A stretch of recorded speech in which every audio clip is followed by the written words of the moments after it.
አንድ ጥያቄ ልጠይቅህ። ዛሬ ጠዋት ስትነሳ መስተዋት ውስጥ ያየው ሰው ማን ነበር? ዓለምን ለማሸነፍ የሚያስችል ጉልበት ነበረ ወይስ በኑሮ ጫና ተደቁሰ ዛሬን እንዴት እንደማሳልፈው አላውቅም የሚል ድካም? በውስጥ ያለውን ግዙፍ ኃይል ተጠቅመህ ታውቃለህ? ብዙዎቻችን ችግር ሲገጥመን ብርታትን የምንፈልገው ከሰዎች ወይም ከሁኔታዎች ነው። ወይም እኔ ደካማ ነኝ፣ ዕድል የለኝም፣ የመሸከምም አቅሜ ተሟጧል እያልን እናማርራለን። ነገር ግን እውነቱ ይህ ነው።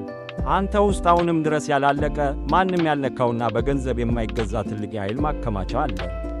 ችግሩ ኃይሉ መጥፋቱ አይደለም፣ ችግሩ ኃይሉን የምትፈልግበት ቦታ ላይ ነው። ዛሬ በዚህ ቪዲዮ ማንም ሊሰርቅህ ወይም ሊወስድብህ የማይችለውን የውስጥ ኃይል ኢነር ፓወር እንዴት እንደምታገኘውና እንደምትጠቀምበት በዝርዝር እንነጋገራለን። ክፍል ነጥብ 1 የውስጥ ኃይል በትክክል ምንድን ነው? ብዙዎቻችን ኃይልን የምንፈልገው ከውጭ ነው። በሰዎች ምስጋና፣ በኪሳችን ብዛት ወይም በምናገኘው ዕድል ውስጥ ብርታትን እንፈልጋለን። ነገር ግን አንድ እውነት ልንገርህ፣ ከውጭ የመጣ ኃይል ውጭው ሲቀየር አብሮ ይጠፋል። ዛሬ የምነግርህ ግን ማንም ሊሰርቅህ፣ ማንም ሊቀማና ማንም ሊገታው ስለማይችለው የውስጥ እሳተ ገሞራ ነው። ዛሬ የምንፈልገው ያንተን የማይበገረውን ማንነት ነው። የውስጥ ኃይል ማለት የመንፈስ ጥንካሬ። ዓለም በሙሉ አትችልም ሲልህ ያንተ ውስጠኛ ድምፅ ግን ሞክረው የሚልህ ድፍረት ነው። የመመለስ አቅም ሬዚሊየንስ፣ መውደቅ ሳይሆን በወደቅበት ቦታ ላለመቅረት የምታደርገው ትግል ነው። ባለቤትነት በዙሪያ ያሉ ሁኔታዎች ቢቀያየሩም ስሜትህንና ማንነትህን ለሁኔታዎች አሳልፈህ አለመስጠት ነው። ለምሳሌ አንድን ትልቅ ዛፍ ተመልከት። ነፋሱ ቅርንጫፎቹን ሊያወዛውዛቸው ይችላል፣ ቅጠሎቹን ሊያረግፋቸው ይችላል። ነገር ግን ዛፉ የማይወድቀው ለምንድን ነው? ምክንያቱም ከመሬት በታች ማንም የማያየው ጠንካራ ስር ስላለው ነው። ያንተ የውስጥ ኃይል ያ ስርህ ነው። ማዕበሉ ሲመጣ የሚደግፍህ፣ ፀሐዩ ሲበረታ የማያደርቅህ እሱ ነው። አልማዝን ተመልከት። አልማዝ ውብ ከመሆኑ በፊት በከፍተኛ ሙቀትና ጫና ውስጥ ያለፈ ተራ ከሰል ነበር። ጫናው ካልበረታ ከሰሉ አልማዝ አይሆንም። አንተም አሁን ያለህበት ፈተና ሊያጠፋ የመጣ ሳይሆን ውስጥ ያለውን አልማዝ ሊያወጣው የመጣ መሆኑን ተረዳ። ክፍል 2 የውስጥ ኃይልን ቀስ በቀስ የሚያዳግሙ 3 መርዞች። ብዙ ጊዜ ኃይላችንን የምናጣው በአንድ ቀን አይደለም፣ በየቀኑ በምንፈጽማቸው ስህተቶች ነው። ራስን መናቅና ዝቅ ማድረግ፣ እኔ ለማን እበቃለሁ፣ እኔ እኮ ተራ ሰው ነኝ የሚሉ ቃላት በውስጥ የሚገነባውን ቤተ መንግሥት በየቀኑ ያፈርሱታል። የምትናገረው ቃል ማንነትህን ይቀርጻል። የአዳኝ መጠበቅ ሬስኩ ፋንታሲ። አንድ ሰው መጥቶ ሕይወቴን ቢቀይረው፣ መንግሥት ቢረዳኝ ወይም ዘመዶቼ ቢረዱኝ ብለህ ስትፈልግ ቁልፍህን ለሌላ ሰው እየሰጠ ነው። ኃይል ከውጭ እንደሚመጣ ስታምን ውስጣዊ ሞተርህ ይቆማል። የያለፈው ታሪክ እስረኛ መሆን፣ ትናንት የደረሰብህን በደል፣ የሠራኸውን ስህተት ወይም ያጣኸውን ዕድል እንደ ከባድ ሻንጣ ተሸክመ ዛሬን ለመሮጥ አትችልም። ያለፈው ታሪክህ ትምህርት ቤትህ እንጂ እስር ቤትህ መሆን የለበትም።